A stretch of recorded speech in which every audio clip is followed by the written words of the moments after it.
Welcome to the Living in Alignment podcast. My name is Amy Landry.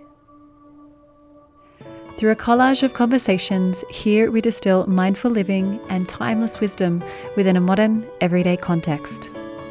Thank you for being here. Based in Mullumbimby, Australia, Dr. Lauren Tober is a clinical psychologist, senior yoga teacher, and author of Mental Health Aware Yoga, a guide for yoga teachers. With a passion for health, healing, and awakening, Lauren integrates the best of Western psychology with ancient yogic wisdom, both on and off the mat. Passionate about the life-changing benefits of yoga, Lauren is the founder of the Yoga Psychology Institute and the Mental Health Aware Yoga Training. This professional development training for yoga teachers is designed to educate teachers about mental health so they can support their yoga students experiencing mental health challenges with compassion, confidence, and skill. Lauren is also the founder of the Center for Mind-Body Awareness, an integrative health practice in Mullumbimby. Her work is soulful without being new agey. It's evidence-based without being clinical. It's authentic, heartfelt, and life-changing. Welcome, Lauren. It's such a treat to have you on the podcast. Thank you so much for joining me. Thank you so much for having me, Amy. It's such a delight. I would really love to learn a little bit more about your story, and that's what we normally do here on the podcast first and foremost. So would you share with us a little bit about how you came to yoga? And then, of course, also working in the field of mental health and psychology. And of course, then how we bring these two amalgamating together. Just a small question then. Yeah. So I first started yoga when I was about 21. I went as an exchange student from ANU in Canberra, which I believe you're based in Canberra now. I went as an exchange student to UBC, the University of British Columbia, from a very hot Australian summer in just a couple of days before Christmas over to icy cold, freezing Vancouver. And it was so dark and so cold, and I knew nobody. And I landed, I landed in Vancouver.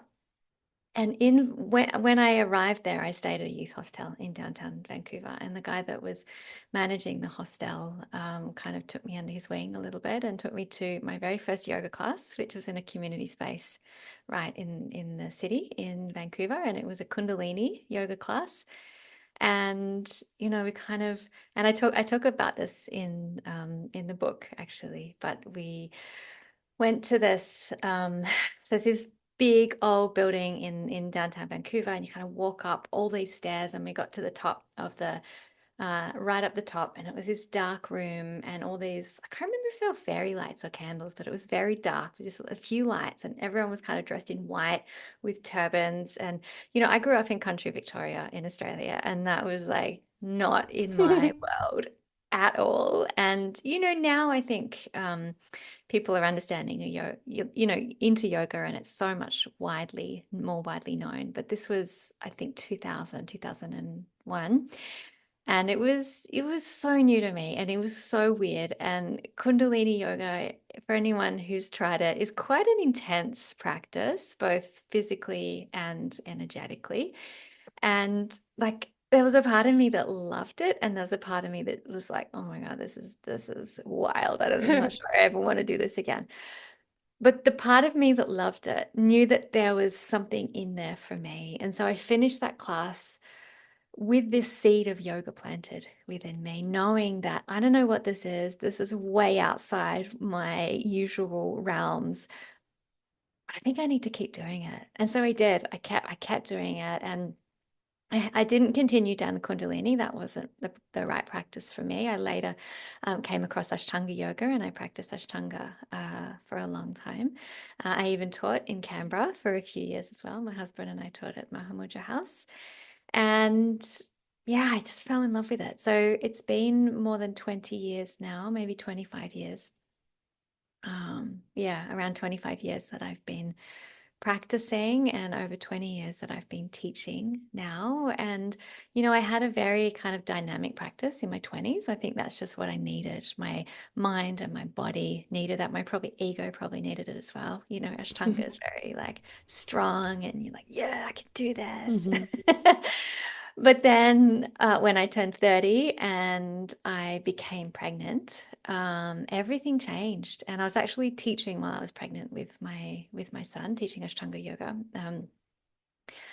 And I went to my first prenatal yoga class. And actually, at the time, I want to say, and I just fell in love with this like soft, gentle way of practicing. But actually, at the time, I was like, oh, this is so boring. Like, we're not doing anything.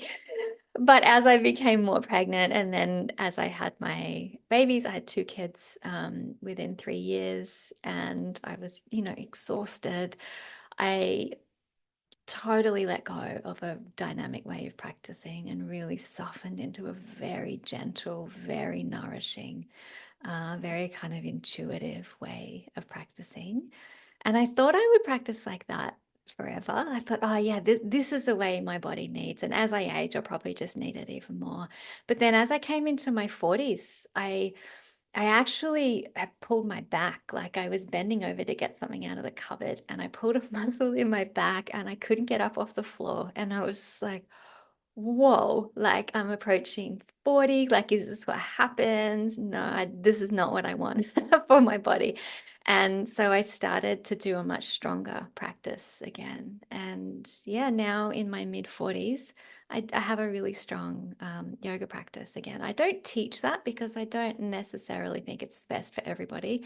And especially in the mental health space, often what we need is a more gentle practice. But it's just been interesting watching the kind of, I want to say evolution, but just the The unfolding, seasons. the seasonal unfolding of my Mm. practice in a surprising way, actually. It didn't surprise me that it went from dynamic to gentle, but it did surprise me that it's gone back to quite a strong dynamic practice. And I do the gentle stuff as well. I do both, right? But I'm now really appreciating a strong practice and feeling strong in my body and, preparing for menopause and what comes after that.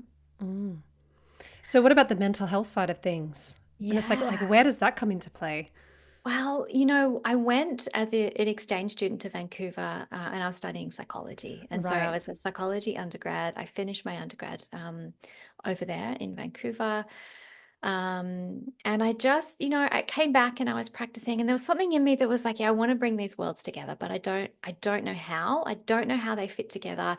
Nobody I knew was doing it. I'm sure there was so many yoga teachers and therapists in India doing it, but in my world, I didn't know anyone that was doing it.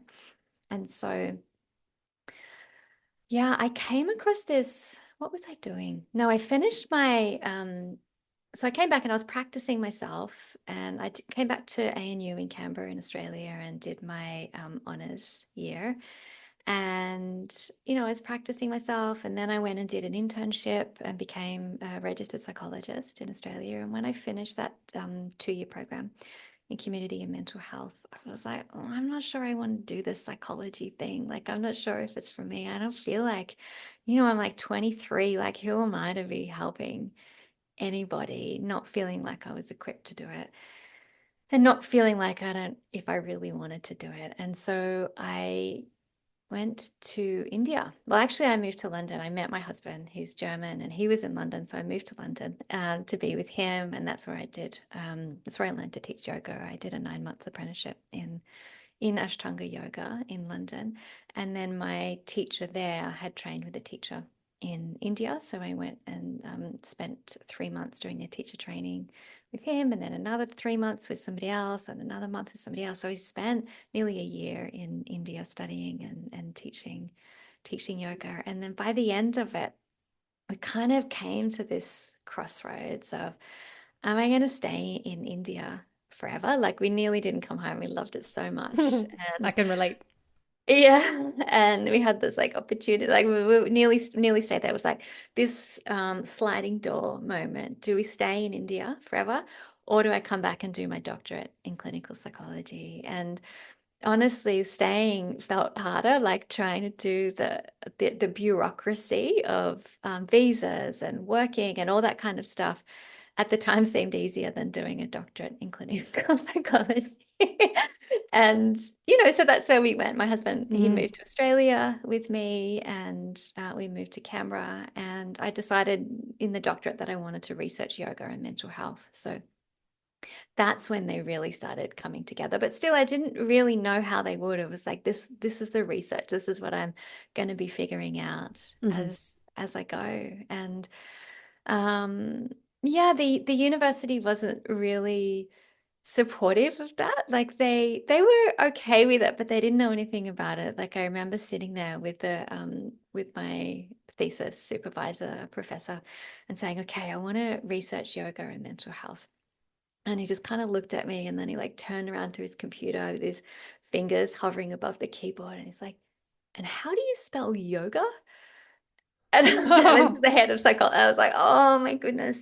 And so in the end, I researched mindfulness-based cognitive therapy for recurrent depression and anxiety. That's what I did my doctoral thesis on. Because I didn't, this is my second time, I guess, doing some research, but I don't really consider myself a researcher. I felt like I really needed the support of the university behind me to figure this out. I wasn't ready to go out on a limb with my own research yet. So I had to kind of toe the line a little bit and do Hmm. something that was considered a bit more mainstream, a bit more accepted. I mean, even then that was a little bit on the edge, but it was more accepted because there was already research done in the psychology departments. But actually, MBCT, or mindfulness-based cognitive therapy, is yoga anyway. They just don't call it that. There's some clinical stuff, there's mindfulness, and there's some asana, gentle asana in there as well. So that's how I kind of initially brought them together in my research. And, you know, over the years, it's just become more and more of an overlap. I bring more psychology into my teaching and more yoga into my psychology work. Hmm. But here in Australia, it's different in different parts of the world, and I do different programs and mentoring with psychologists around the world. And I know that there's different ways of doing things in different countries. But in Australia, yoga is still quite new in the psychology world. It's like I think mindfulness is really accepted now, but yoga is probably like mindfulness was 20 years ago when I was doing my doctorate. Like it was just on the edge. Nobody, like the powers that be, are like, I'm not sure that that's ethical. Um, so we're kind of still working out how we bring that together and kind of jump through all the hoops that we need to meet our registration requirements. But that's changing, and I see more and more. At the time, I think I was the only psychologist I knew who was into yoga, but now it's becoming more and more popular. Hmm. Totally. And so what I've been working on lately, which is that like the final, well, not final forever, but like the culmination of it for now, where I'm at now is the Yoga Psychology Institute. And so under the banner of the institute, I teach yoga teachers about mental health and mental health practitioners about yoga. And it's such important work that you're doing too. It's incredibly Well, I think so. relevant. Yeah, absolutely. And times are definitely Mhm. changing in terms of what we can now go through university and Mm, delve into, which is wonderful. so And so exciting. your story really moves so sweetly into touching on your book, which we will go Mhm. more deeply into. But first and foremost, I'd love to know maybe a little bit about your book writing process. How did you Mm. approach like getting the words down and getting that first draft completed? Because everyone's got a different writing process. You know that I've Asking been for a writing a friend. book. Like, well, my first draft is done, but like I'm so curious Amazing. because everybody has a different process. So what was your Mm. process? Well, I learned to write as a psychology student, right? And as a psychologist. And we are taught to write in a very professional, clinical way, write in the third person, keep yourself out of it, don't bring any emotion. It all has to be objective. So this is how I wrote, you know, throughout uni, but then also as a psychologist when, you're writing reports and da da da. So this was drilled into me for a couple of decades. Hmm. But I knew I didn't want to write a book like that. Like when I read other people's books, if it's boring, I don't read it. If it's very clinical and very bland, it's a slog to get Hmm. through it. And I'd read lots of other books with amazing content, that was really well informed and well referenced, but was still engaging. And so that was the voice that I was finding. But it was new to me to write like that.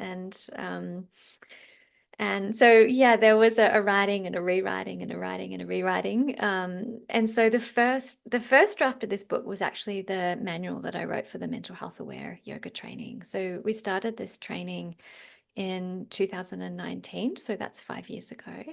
The year before that, I put aside a day a week to write this manual. And this was written in a more, this is written in a more academic way than the book. But this is what I did. It was a Thursday. It was my complete favorite day of the whole week.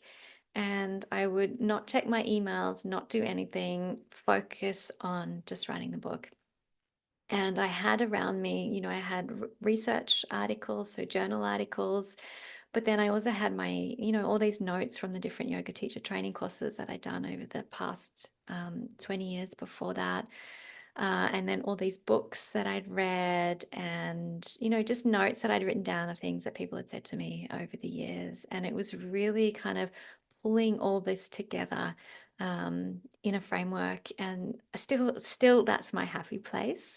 There's something about bringing different worlds together, and for them to make sense to me. Like when I went to India and I studied yoga, I loved it. I loved it so much, but I came back thinking, I don't really know what yoga is. Like, it was quite broad and confusing and different perspectives from different people, and it didn't necessarily fit my Western brain. And so to bring all these different things together in a way that makes sense to me, and then getting these like different pieces of the puzzle to fit together.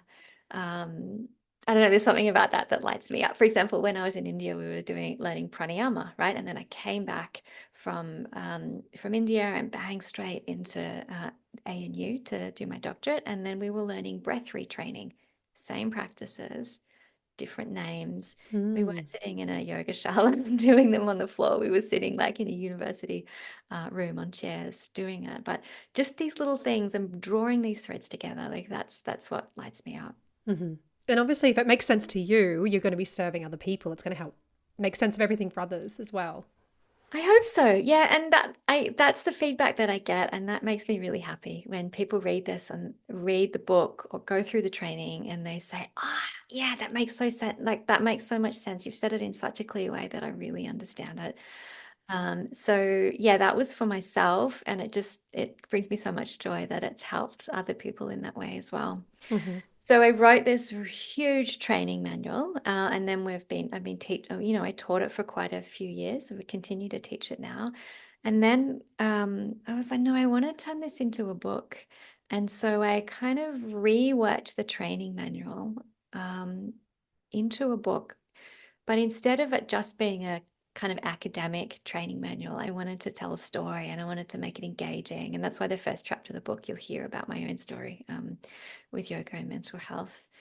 And yeah, so I wrote heaps and heaps of drafts. So I'd read through it and I'd change it, and then I'd put it away for a while because, I've got two kids and I work, and, life is busy and full. And then I'd pull it out again. And, then one day I got an email from a publisher saying, we heard you speaking on a podcast, and would you be interested? Have you ever thought about writing a book on yoga and mental health? And would you like to submit a proposal?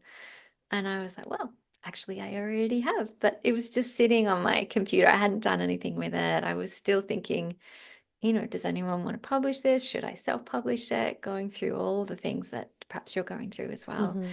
with your book. Yeah, but I submitted the proposal to them, and it went through all their channels, and they accepted it. And, I took they send you a contract thing, and I took it to one of my friends who's a very experienced author, and, talked about it with her, and she gave me some suggestions, and we went ahead with it. But then I had to finish writing the book. And, I was super busy and didn't have a lot of time. But then, COVID was coming to an end, and I'd had these flight credits from, I was going to teach the training in New Zealand in April 2020. And of course, we had to cancel that. So I had these flight credits that were about to expire. And I was like, what can I do with these flight credits? No, I'll go to Bali and finish my book. So I used these credits that were going to expire anyway, and I booked myself a flight to Bali, and I sat down for 2 weeks and I went through the drafts. Like I went over it and over and over it, until I found a way that worked for me. And the way that I like to work is, I write on the computer, but I edit with a pen and paper. And I don't know if that's just like a hangover from my university days. I don't know. But yeah, so I'll edit on the screen and then I'll print it out and I get my pen and I go through it all. And then I go back to the screen and I change it. And then I read through it again and I make some changes and then I print it out again. And then I have some really beautiful friends that read through it for me and gave me some feedback. One of them is Annabelle McCliskey, who's a psychologist and yoga teacher in Australia. She also teaches with Drew Yoga and she's a mentor on the training. She's been a big part of this mental health aware yoga training from the start. And then another friend in the Netherlands, Annika Sips, who runs Network Yoga Therapy. I think she's just changed the name to Therapy. She read over it for me and gave me some feedback. She's a psychiatric nurse and a yoga teacher. And then also one of my students, Sarah Truman, who's a yoga teacher and a yoga therapist, she read through it as well. So I had some really kind of trusted people read through it for me. And some of their feedback I took on and some of it I let go. And that's kind of the call that you need to make when it's your work that you're putting out in the world. Totally. It's so nice to have it read though through the lens of others' perspective, because it's so hard to zoom out yourself when you're in the thick of writing it and you've read it so many times. But it's right up in your face. Yeah. Totally. But as someone myself who has read the book, because you so generously sent me a copy, thank you. I would love to share with you what I really enjoyed about the book. So I really appreciate how you have not only defined the more common sort of mental health challenges such as anxiety and depression and trauma, and not only shared how these can present themselves, but you've also indicated how these can show up through the specific context of yoga or a yoga practice. For example, in a studio or a group setting. This is obviously really helpful as teachers to be able to pick that up.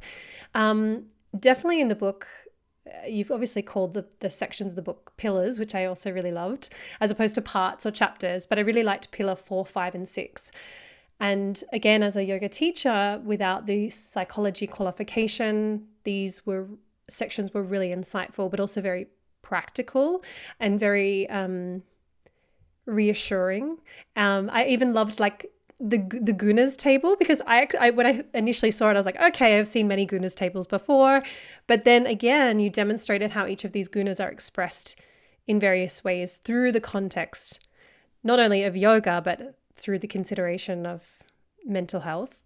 And I really loved the I am here meditation that you shared in the book, which comes quite later on. That was beautiful. I instantly was like, I'm going to do that. Yes, yeah. Incredibly grounding. But overall, like it's evidently essential reading, definitely for brand new teachers. I think if anyone's listening to this and they're on a teacher training or they've just become a teacher, they're a new teacher, I think it would be essential reading for any studio or teachers that are facilitating yoga teacher trainings. But of course, there's a wealth of invaluable insights and some refreshers through a different lens for established teachers as well, 100%. So with that in mind, like in a nutshell, if you could kind of say this in a simple way, for anyone that hasn't worked with you or been engaged with your work or read the book, what actually is mental health aware yoga? Mental health aware yoga is a way of teaching that's supportive for all of us, whether experiencing mental health challenges or not. Now, the research tells us that nearly 80% of yoga students practice yoga for mental health reasons. And so, if you're a yoga teacher, chances are that most of your class are there for the mental health benefits. Now, it might be they have a diagnosis of something, it might be like a clinical levels, or it might be they're feeling a bit stressed, or they don't want to get stressed. They're there to support your mental health. So I think that it's really important as yoga teachers that we know how to support the mental health of our students. And I think that yoga naturally is supportive of our mental health, but the way that we teach it is really important. I think also the other thing that feels important is like mental health aware yoga is not like a new brand or a new style of yoga. I hope what comes across in the book and what definitely comes across in the trainings is that there's principles that we can bring to any style of yoga that we're teaching, whether it's yin yoga or chair yoga or ashtanga yoga or vinyasa, like any style of yoga that you're teaching, you can bring these principles into your teaching so you can support the mental health of your students. Great. I love the emphasis and the examples across the book about language, and even reading the book, you've written it in a way that's really warm and invitational, Oh, and good. that in itself is how you are, let's say in a simplistic sense, to keep things succinct now, but that's how you're guiding us to be in that context of teaching students, to always be warm and invitational. And also in the book, you've really kept everything within a traditional context without distorting or diluting yoga in any way, but yet made it incredibly relevant. And I love how you've eloquently explained how mental health aware yoga pertains to all 5 of the koshas, which I really didn't expect. So could you share with the listener a little bit more about this and perhaps Yeah, for offer sure. an example, like how that actually Yeah. works? I will. Before I get there, if I can just make a comment on that, because I think what psychology historically does, the psychology field, is it takes a practice and strips it of its cultural relevance and just takes a little bit and puts it in a scientific or therapeutic context. And that's not something that I want to be part of. And so, in the work that I do with therapists, and then also in the mental health aware yoga book, we want to make yoga supportive for our students' mental health, but we don't want to do that at the expense of losing the acknowledgement and the history of yoga. And so sometimes it won't be appropriate to use Sanskrit or to chant or to have any statues or do any of the kind of things that we might do. But sometimes it is. So I think sometimes when we do trauma sensitive work or mental health work, we think we need to get rid of all that stuff. And I think, there's a time and a place for that in certain contexts, but it doesn't necessarily have to come with that. And so in this book, I really wanted to, draw on the depths and the thousands and thousands of years of wisdom that has come through with the tradition of yoga, but also bring it into a more Western context. Like, how can we make this? When I practiced when I practiced yoga in India, there were a lot of things that were very unsafe and didn't make me feel comfortable at all. Mm-hmm. And so it's like, well, how can I support my students to feel safe and comfortable and support their mental health and still honor that history of yoga? So that's kind of where I was walking when I Mm-hmm. was, putting this work together. And, a good example of that is looking at the gunas, looking at yoga psychology. So let me answer that question. Mm. So in terms of the koshas, we Oh, have the the 5 of koshas with them. the gunas. Yeah, Yeah. yeah, yeah. So how obviously I think the Annamaya kosha and the Pranamaya kosha we might be able to obviously Mm-hmm. understand, but when we go into Mm-hmm. those deeper, more subtle layers of the self, Mm-hmm. yeah, go ahead and I mean, I've obviously read your book, but would you like to share just an Yeah. example of how that might play out? I mean, I think when we're thinking about mental health, we often think about just about emotions, Manamaya Kosha, right? And sometimes we might think about thoughts as well or beliefs, so more in the Vijnanamaya Kosha realm. But mental health affects all of the koshas. It affects Annamaya Kosha. So for those listening in that might not be familiar with the koshas, Annamaya Kosha is the physical body or sensation. And so, when we're feeling depressed, for example, we have different changes in our body. So we might feel heavy, our shoulders might be slumped, we might be frowning or crying, moving slowly, having trouble getting out of bed. These kind of like it affects our body physically. If we're feeling anxious, for example, we might be kind of rushing around and moving quickly. Maybe our heart's beating fast, we're breathing fast. We might be like clenching our muscles in our jaw or between our eyebrows. Like things physically happen in our body. And then we have pranamaya kosha, which is the energy body or the breath. And we know that our breath changes with the different states that we're in. So when we're anxious, for example, our breath is often short, sharp, and shallow. It's up in our, this kind of breath up in our chest. And if anyone's ever had a panic attack, you know that for sure, right? When the breath gets really restricted and fast up in the breath, up in the high up in the chest, it can be hard to get a breath. Or energetically we can just feel a bit frazzled and running around and not focused and da da da. And when we're feeling depressed, sometimes there's these like absence of breath, like we're barely breathing, and our energy can feel really heavy and slow. And so then we have manamaya kosha, which is the feelings or emotions. And people interpret these in different ways, but this is the way that I was taught. And so, this is, like I said, this is often what we think about when we think about mental health. If we're depressed, we're often feeling sad or hopeless or helpless, or, this really, this sadness or anxiety. We feel anxious. These are really the words that we're using, right, to describe their emotion, the Manamaya words. And then the thoughts or the beliefs, the cognitions that come in Vijnanamaya kosha. When we're feeling depressed, we might have thoughts, and anxious as well, about not being good enough, not being lovable. I can't do this. This is never going to work out. I'm never going to get through this. Everything is terrible. Life is so hard. Nobody likes me. Like we have these kind of thoughts that show up when we're in these emotional states, right? And I don't know about you, but when I start saying those kind of thoughts, those beliefs out loud, it shifts my energy. I can feel it in my body, like I can feel the way it shifts something in Annamaya kosha, Pranamaya kosha, Manamaya kosha, just by saying those words. That's how powerful our words are and our thoughts are. It's amazing, right? Mm-hmm. And so sometimes it can be helpful to counter those with I am loved, I am whole, happy, and healthy.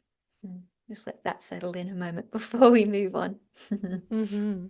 Well, it ultimately also, it's completely removing us from that highest state or that highest sense of self that is beyond conditioning and beyond labels and emotions, and separating us from that inherent inner sense of ever present bliss or joy, love, however you would describe it.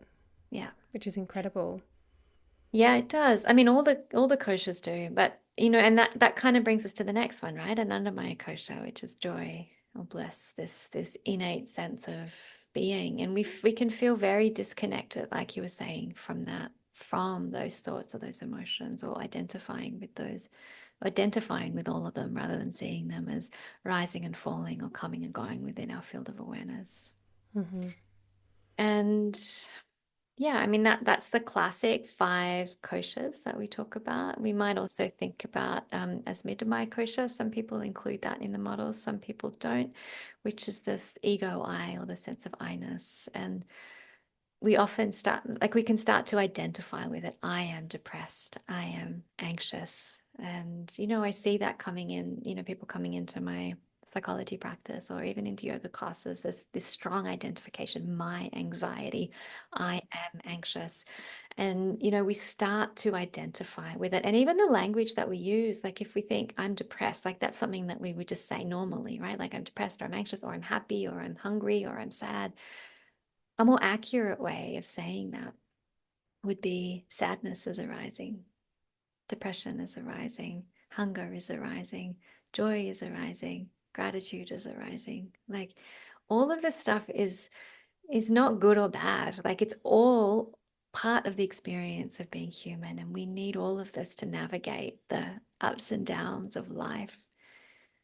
The challenge comes when we identify strongly with it. And so it can be a real, it sounds weird to start with, but can be a real shift to, instead of saying I'm depressed, or instead of being like, ugh, I don't like this, go away, or there's something wrong with me because I'm depressed, we can say our sadness is here, depression is arising, anxiety is present.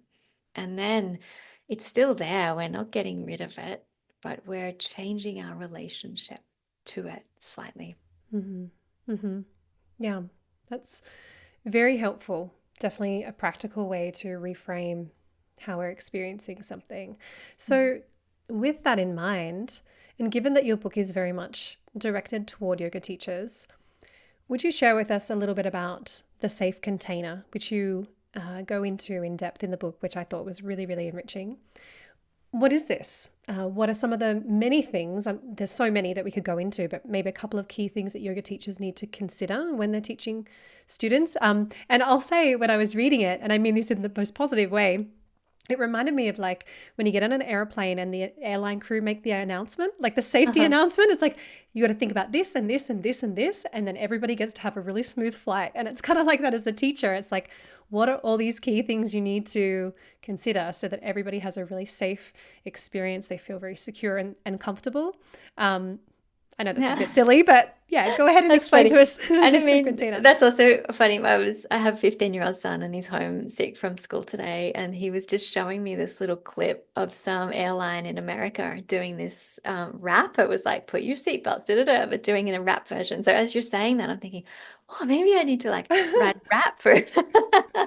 No, I'm not going to do that. Don't worry. Safe container. Yeah, this is, I think, what like one of the most important things that you can do is to create a space. Yes, there's different yoga practices, asana, pranayama, meditation, different practices you can do to support your mental health, but none of it is going to be helpful if your nervous system doesn't feel settled when you're doing it, if you don't feel safe in the space that you're doing it in. So whether you're practicing yourself or as a yoga teacher, you're setting up your classes for your students, supporting your students to feel safe as best you can. You're never going to, get it 100% right, but you're doing as best you can to create a space where they feel welcomed, they don't feel judged, and they feel safe to be there. And for many people those spaces are surprisingly rare, and so it can be such a gift, just that piece of having a place where people can come and see and be seen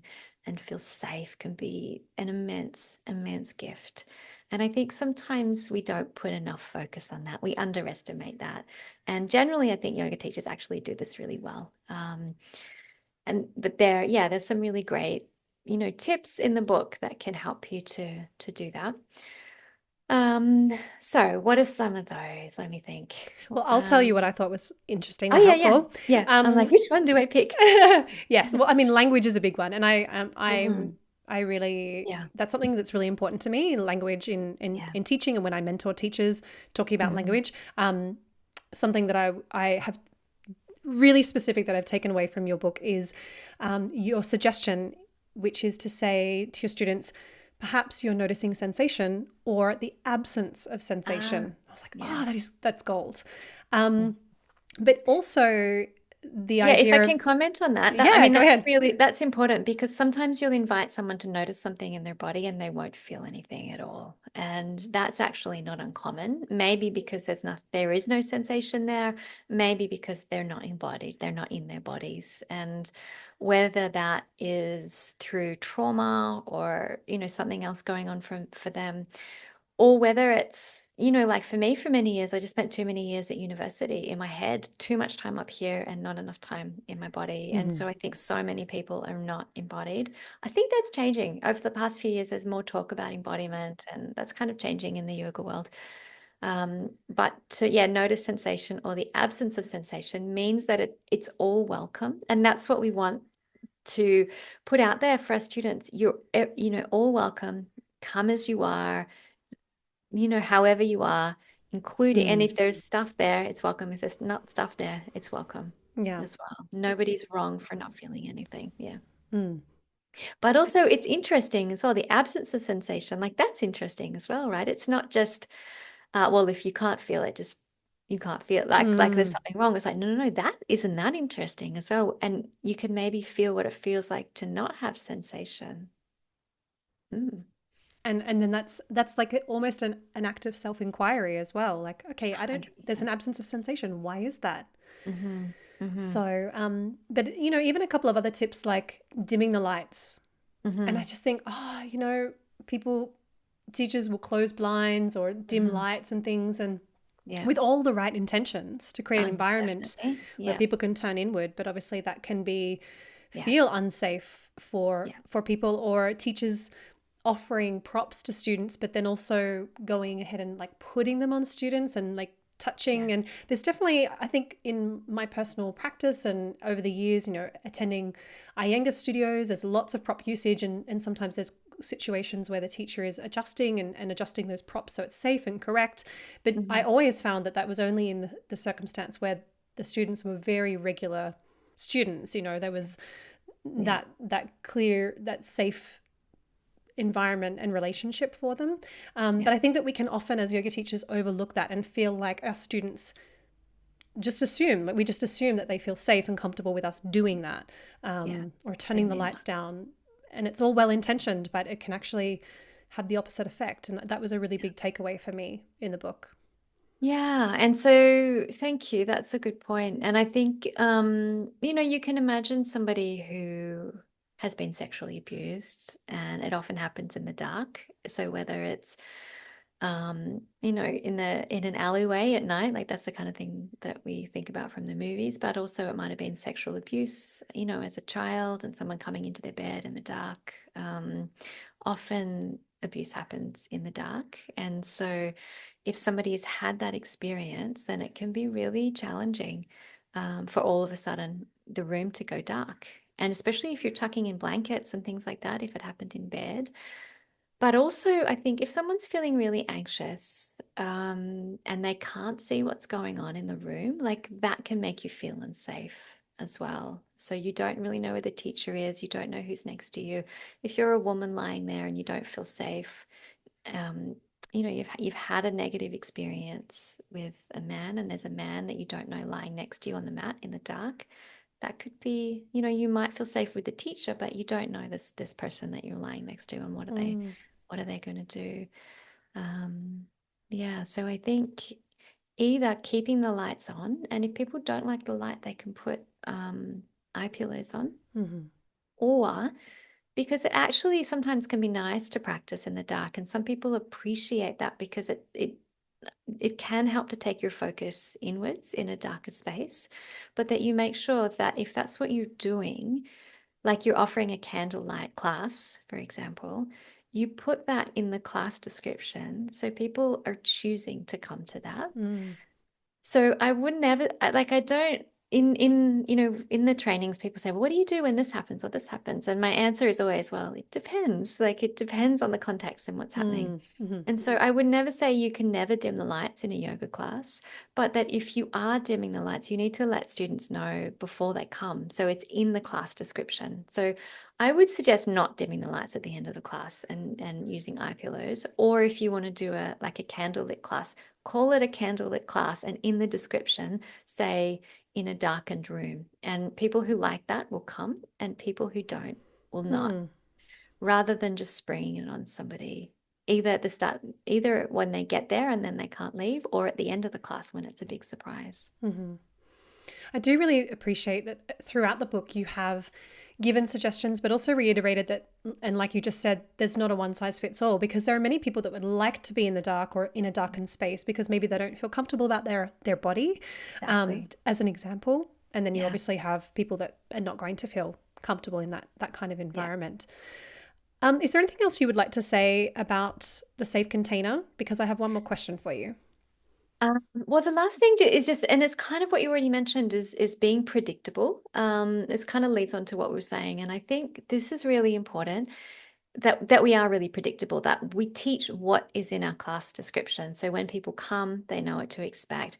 We perhaps finish and end the class the same each time or in a similar way each time. So people come and their nervous systems can settle. The room is set up in a similar way every time. We're relatively predictable in the way that we teach and the way that we show up with the students. And so there's this predictability for our students that makes a huge difference for our nervous systems when we know what's coming. Mm-hmm. It makes me think of Ayurveda and the fact that we're in a very Vata aggravating society, and Vata is just pacified by predictability. And that promotes like stability and grounding and whatnot. So yeah, thank you for that. That makes a lot of sense. And even perhaps announcing what you're doing or what's going to happen next feels like it falls into that as well. Yeah. Letting students know. Yeah. Yeah. So it could be at the beginning of the class saying, letting students know the plan for the class. We're going to be doing this and then, I mean, not like a whole thing, but we're going to be doing some standing sequences and then some seated sequences. And I have a luscious 20-minute shavasana for you, or, whatever it is. So they're knowing from the start what's coming. Yeah. So I'd love to direct our attention now finally to meditation. And I'd like to read a quote from your book, first of all. So speaking to the last three stages in Patanjali's 8 limbs, so dharana, dhyan, and samadhi, you've mentioned it is important to note that these later limbs may not be accessible or helpful for students with mental health challenges. So it is important to go gently and even avoid speaking about them altogether until you and the student are ready. So can you share with us a bit about the shadow side of meditation? Because I think this is an incredibly important, important piece of information for everybody, even outside of the yoga teaching community, because obviously there's meditation outside of that, but for Yeah. everybody to consider. Yeah, sure. So what I was talking about in that section there was the importance of staying mostly with Annamaya and Pranamaya when teaching yoga in the mental health space, unless you have other kind of psychology qualifications, and then you might talk about Manamaya and Jnanamaya. And so what that means is really, really staying with the body and the breath. And I think sometimes we want, as yoga teachers, we want to do more and we want to, explore an emotion or a thought or that kind of thing.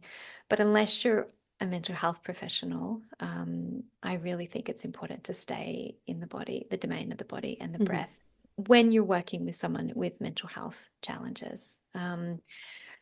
But also it's incredibly helpful to stay with the body and the breath. It's I think when we go into therapy, for example, we spend a lot of time talking about the story and how we're feeling and what we thought. And there's a real beauty in staying in the body, coming back into the body, doing practices that work with those first two koshas. And so I think that is within the scope of practice of a yoga teacher to deliver that, even in a mental health context. And there's such a beauty in that. There's so much power in that. And then in terms of meditation, yeah, there's differing views on this. And I know, like I said before, I wrote my doctoral thesis on mindfulness-based cognitive therapy. And in MBCT, they ask people with recurrent depression, so people who've had an episode of depression and then who have come out of it to stop them relapsing, to sit for 40 minutes in kind of a silent, still meditation. And that's a really long time. But this is part of their protocol and the way they teach, and it's there's a lot of research to support it. My research was part of that as well. But it can be incredibly difficult to sit in stillness or even to have a long silent shavasana if you're experiencing depression or anxiety, if you've got a lot going on in your mind. And so, what can be really helpful is, as yoga teachers, if we know that our students are struggling, is not have long, silent shavasana or meditation practices, and instead give the mind something to focus on. So often when we're going through something, when we're depressed or anxious or we're moving through trauma, our minds are often, not always, but often really busy. And so if we're given stillness, our minds kind of go off on this ruminative thought one negative thing after another. I don't know if anyone listening in has had that experience. Like when you're feeling really down, you think all the worst things about Mm. yourself and the Mhm. world. And then you think one thing, and then it's this, well, maybe you have a negative interaction with somebody in the shops. Like this is someone who served you was rude. And then that reminds you of a friend who was rude. And then that reminds you of that time that you were rude to someone else. And then you like the worst person in the world. And, you're never nice to everyone and anybody. And Mhm. nobody's ever going to like you for the rest of your life. And maybe that means you'll never get married and have kids. And then your life will be over. Like the mind just like Mhm. goes on this like We've all been there. tangent. We've all been there. This is what our minds do. And so when we're feeling like that and we're asked to sit in stillness, it can be really destabilizing. Mhm. And so while there is a time and a place for long silent meditations, when we're feeling like that is often not the best time. And so as yoga teachers, what we can do is support our students to give their minds something to focus on. There's a woman called Amy Weintraub. I was just messaging her on Facebook today, actually. She wrote a wonderful book called Yoga for Depression probably 20 years ago. And she actually wrote a really beautiful endorsement for the book. But she has this little saying that I love, which is throw the mind a bone, give the mind something to focus on. So that might be a guided meditation. It might be counting the breath. It might be playing music in your studio. Um, it might be a moving meditation rather than a still meditation. So when we have a busy ruminative mind, or if we suspect our students might have busy ruminative minds, instead of leaving ourselves in stillness or them in stillness, let's give the mind something to focus on. And can I ask, would this apply, because you do touch on this in your book, Mhm, regarding individuals who do experience mental illness? mhm, Um, Obviously, there's more sensitivity there, but even in sort of more extreme cases, people that are seriously unwell, if they've got mhm. psychosis, etc., is that where all of this becomes risky, or is it just about how it is approached? Yeah. It's interesting with psychosis, if somebody is currently in a psychotic episode, I wouldn't recommend doing any kind of meditation with Hmm. them. If they're not in a psychotic episode, then it's just going to depend on the individual that you're with. Now, if you are also a mental health professional, you're going to adjust, you're going to know what the person in front of you needs. There's not like a blanket statement, as in if you have schizophrenia or bipolar or some kind of psychosis that you can't do these practices, because they can be incredibly helpful. It depends on the individual. So if you're a mental health clinician yourself, as well as a yoga teacher, you're going to be able to tell if that's clinically appropriate for the individual. If you're not, if you're a yoga teacher, then you're not going to be able to probably know if it's appropriate. And so you might, have a conversation with the person that you're working with. And then if it's appropriate, if they have a therapist, you might have a discussion, the three of you together, to see if that's appropriate. But you can start really small. You can start with a 2-minute practice and see how that lands. And then if they're enjoying it, you might increase it to a 3-minute practice and gradually extend that as much as needed. But you want to keep checking in with the person in front of you, because really they know themselves best of all. Hmm. And if you start small and you go gently, and there's always lots of choice and lots of invitations to adapt and to be curious and to change paths, then you're just trusting in their own innate knowledge about what they need for themselves. And what would you say in the context? I mean, in some sense, you have already addressed this, but Mhm, if you're a yoga teacher, you're just teaching a general class, you obviously mhm, know majority of your students, you're not aware of anybody experiencing any major mental health issues. mhm, Obviously, we all go mhm, through phases of that to some degree at some point in mhm. our lives. In Yeah. terms of the conversation around meditation Mhm. being woven into classes, uh, what would your general guidance be? Obviously, to keep it short and sweet, do you think things that are guided are best? Or, yeah, I'm just curious to know what your approach would be. It depends. Why did I And know you were going so, to say that? if you're teaching a meditation class, I think people are opting into it. And Yeah, so yeah. if you say, for example, with the MBCT that I was talking about, if I remember correctly, we started at 20 minutes. And this is the way, I for many years, was teaching iRest yoga nidra. I Mm-hmm. stopped teaching in-person classes when COVID came. I do have an online course that people can do, but in that course we start with a 20-minute practice. So it's a 6-week program. We start with 20 minutes, and then over the 6 weeks we build up to 45 Mm-hmm. minutes. And that's a kind of a lying yoga nidra practice, although some people do it sitting up as well. And so people are signing up for it because they want to do meditation Yeah. or they want to do yoga nidra. Like that's why they're there. Yeah. And two, we're building up over a period of time. So they do that 20-minute practice with me in the class, whether it's in person or the online one, and then they practice that. They have the recordings and they practice that at home. We come back for week 2. It's a little bit longer. It's a little bit longer.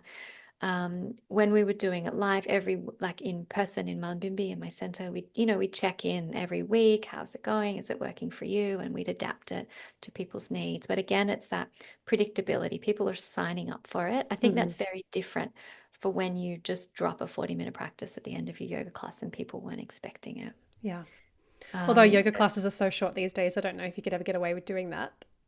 no, no, no, I no. feel like 20 years ago, the shortest class you could do was 90 minutes or something. And now Hmm. it's like 45 Hmm. minute classes. Hmm. So, Hmm. yeah. And there's beauty in that as well. Like, I think we can say, well, that's bad. We should be practicing longer. But I also think, how cool is that we do 45 minutes of Yes, yoga of when we might not course. have done anything. Yeah, yeah. But yeah, that you can't really do 40 minutes of meditation in a 45-minute yoga But I was just class. thinking, like, in the context, like, if Mm. I envision how I teach, Yeah. generally, obviously, it's primarily asana in terms of what it looks like externally. We'll do some Hmm. pranayama at the end, and then usually there'll be some kind of seated practice, but it's only like Hmm. maybe 5 or 10 minutes. But it's often Hmm. got a slightly very simple guided component into releasing that instruction and just being with oneself. But again, it's Hmm. very brief, and I feel like this is probably a fairly safe way to go about it. But yeah, I was just Sounds, curious through it your professional sounds lens. Oh, it sounds like a beautiful practice that you're offering. And again, it's the predictability. You're doing it every week. Maybe you have it in your class description. There's a short meditation at the end, Mm, so people are coming in. But if you're doing, I think, like a rule of thumb, a guided meditation is better than a silent meditation mm-hmm, because you're throwing the mind a bone, you're giving the mind something to focus on. Often I like to give an invitation to either follow along with my voice or to tune me out. If you prefer to rest in being, tune out my voice and drop into being, or you might like to follow along with my instructions. And so then people can choose if they want to stay with me or they want to zone me out. And so people can get their own practice.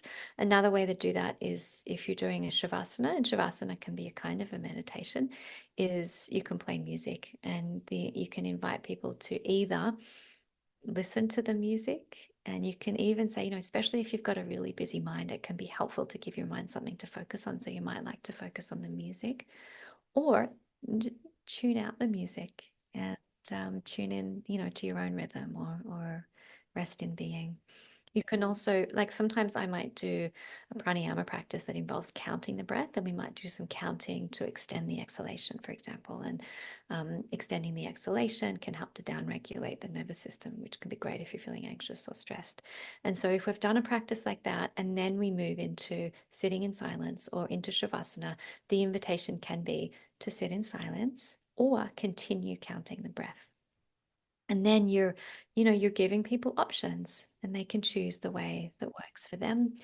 If you've been chanting a mantra, or then people can keep chanting that silently in their mind, or they can sit in silence. So there's different options, and yeah. And then I think what you're also doing is, instead of saying, which sometimes, like, I know best about what you need. No, I'm sure you don't do this, Amy, but instead of saying, I know best about what you need, this is what I'm the yoga teacher, this is what you mm. need to do because you're anxious.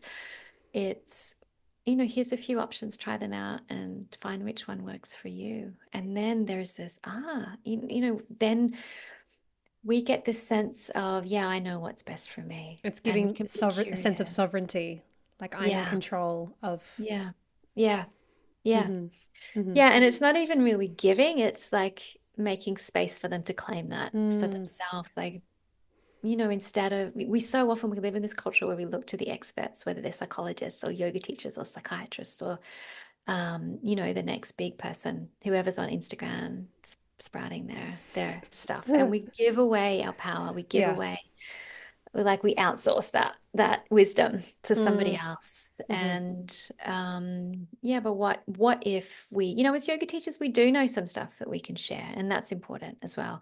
But what we can also do is keep shining the light back on people's own inner knowing and their own inner wisdom. Maybe you'd like to try this out and see how that lands.